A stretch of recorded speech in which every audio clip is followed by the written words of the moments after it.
Kaitseväe peastaapi on ringkäigule tulnud kaitseväelaste lapsed. Karolin Illenserid fondipere liikmed. Mis on Kaitsevägi? Kaitsevägi on selline relvastatud organisatsioon, sõjavägi, mis peab Eesti riiki kaitsma, kui tuleb väljaspoolt oht. Ja kuni ohtu ei ole, siis me peame selleks valmistuma. Arendama, õppima, harjutama, planeerima ja selle käigus siis osad riigikodanikud tulevad ajateenistusse, saavad omale sõjaaja väljaõppe ja lähevad reservi ja kui neid vaja oleks, siis nad kutsutakse reservist tagasi, on nad siis puuseppad või õpetajad või taksojuhid, nad kutsutakse oma sõjaameti kohale ja siis me hakkame kõik Eesti riiki kaitsma. Riigikaitse algab kõigepealt sellest, et on olemas mingid väärtused. Meil on riik ja kodu ja pere ja keel ja kultuur, mida me tahame, et see oleks alles. Ja kui keegi tahab seda rikkuda või ära võtta, siis me peaksime seda kaitsma ja selleks on sõjavägi. Ja sõjaväe, kaitseväe osade näitamise mõte on selleks, et nad ei kardaks seda, teaksid, mis see siis on, tutvuksid sellega. Just nimelt, et ei võõristaks kuidagit moodi, sest tundmatuid asju kiputakse kartma ja neid asju, mida sa käega oled katsunud, neid sa enam ei karda nii väga. Et sellepärast umbes nii vanad inimesed võiksid käia väeosades, et hiljem, kas siis läbi ajateenistuse või mingil muul moel see kokkupuude oleks palju ladusam. Kas te nagu jälgite ka, mida teised maad teevad, kuna praegu vist seda Venemaad jälgida oleks vaja?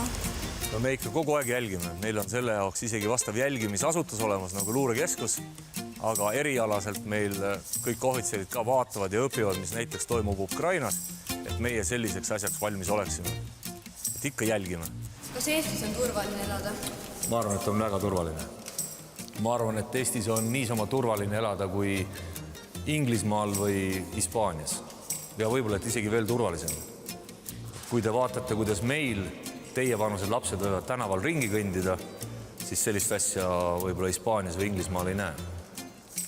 Kui me räägime sõja mõttes turvaliselt, siis ma arvan, et meil on ka praegu üsna hea seis. Need on minu tööriistad. Mis sinu töö on? Minu töö on valmistada ette sõjalist riigikaitset ja selle käigus siis juhtida kogu Eesti kaitseväge. Kas naised saavad ka ohvitseriks? Muidugi. Meil on täna vahipataljoni ülem naine. Ja ma arvan, et ühel hetkel on kaitsejuhataja ka naine. Aga sinna läheb veel aega. Järgmine on raudselt mees, see on juba otsustatud. Ja siin on puhvet ka kuskil või? Siin on all korrusel, seal trepi juures ei ole puhvet, aga on mingi selline automaat, kus kohast saad asju osta. Mis su lemmikasi sealt on? Coca-Cola. Suhkruga. Mul olid külalised. 4 last ja nende vanemad, kes küsisid kõike. Küsisid, mis on kaitsejuhataja amet, kus kohas ta töötab ja millega ta vabal hetkel tegeleb. Meil oli päris lõbus. Põnev on tutvuda selle kaitseväsjaga. Ma vaatasin, mis nad siin teevad ja ma arvan, et Eestis on täitsa hea elu. Kaasatud noored loovad tulevikku.